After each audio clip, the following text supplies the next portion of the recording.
নমস্কার বন্ধুরা, Anubha cooking village ফুডে আপনাদের সবাইকে স্বাগত জানাই। আজ আপনাদের সঙ্গে শেয়ার করব সোনা মুগের ডাল দিয়ে কাতলা মাছের মাথা। ভিডিওটা সবাই দেখতে থাকুন। আর যারা আমার চ্যানেলের নতুন বন্ধু তারা আমার চ্যানেলটিকে সাবস্ক্রাইব করে আমার পাশে থাকুন আর ছোট্ট একটা লাইক দিয়ে ভিডিওটা দেখতে থাকুন। এখানে আমি প্রায় 300 গ্রাম মতো সোনা মুগের ডাল নিয়েছি। ডালটা প্রথমে আমি ভালো করে কড়াই ভেজে নেব, তারপরে ধুয়ে ডালটা সেদ্ধ করে নেব। ডালটা আমার সেদ্ধ হয়ে গেছে, দেখুন। খুন্তি দিয়ে ভালো করে নেড়ে চেড়ে এবার আমি ডালের মধ্যে জল দিয়ে দিয়েছি। ডালটা ভালো করে ফুটে গেলে এবার ডালটা আমি নামিয়ে রেখে দেব।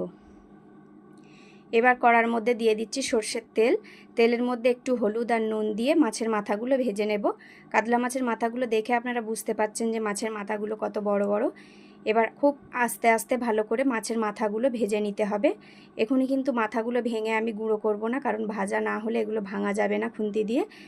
দেখুন, একটু লালচে ভাব করে ভাজা হয়ে গেলেই খুন্তি দিয়ে আস্তে আস্তে আমি ভেঙে গুঁড়ো করে মাছের মাথাটা তুলে রেখে দেব। এবার তেলের মধ্যে 4-5টা শুকনো লঙ্কা, তেজপাতা আর গোটা গরম মশলা ফোড়নে দিচ্ছি, আর দিচ্ছি কুচি করে রাখা পেঁয়াজ। এর উপরে 5-6টা কাঁচা লঙ্কা দিয়ে দিলাম। এবার পেঁয়াজটা একটু লাল লাল ভাব ভাজা হয়ে আসলে এতে আদা বাটা আর রসুন বাটা দিয়ে দেব। আদা ও রসুন বাটাটা ভালো করে পেঁয়াজের সঙ্গে কষিয়ে নেব। যতক্ষণ না আদার কাঁচা গন্ধ যায় ততক্ষণ মশলাটা কষাতে হবে। মশলা ভালো করে কষানোর পরে এতে এবার সমস্ত গুঁড়ো মশলা আমি দিয়ে দেব।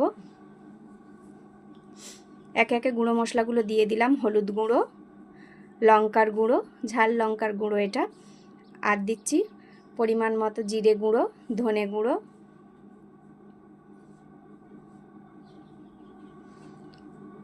জিরে গুঁড়ো, ধনে গুঁড়ো দিয়ে এবার মশলাটা ভালো করে কষিয়ে নিতে হবে। এতে পরিমাণ মতো নুন ও চিনি দিলাম। এবার দিয়ে দিচ্ছি ধনে গুঁড়ো, জিরে গুঁড়ো দিয়ে এবার ভালো করে কষিয়ে নিয়ে এবার যে সেদ্ধ করে রেখেছিলাম মুগের ডাল, আগে থেকে সেদ্ধ করে রাখা মুগের ডাল এবার এর মধ্যে দিয়ে দেব। মশলাটা ভালো করে কষানো হয়ে গেছে, এবার আমি ডালটা ছকে দিলাম।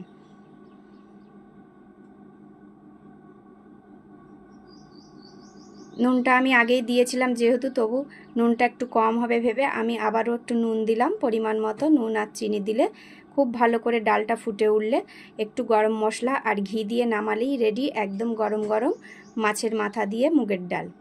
একদম বিয়েবাড়ি স্টাইলে এই মুগের ডালটা আমি বানিয়েছি। আপনারা যদি এইভাবে বাড়িতে বানান দেখবেন খেতে খুবই সুন্দর হবে।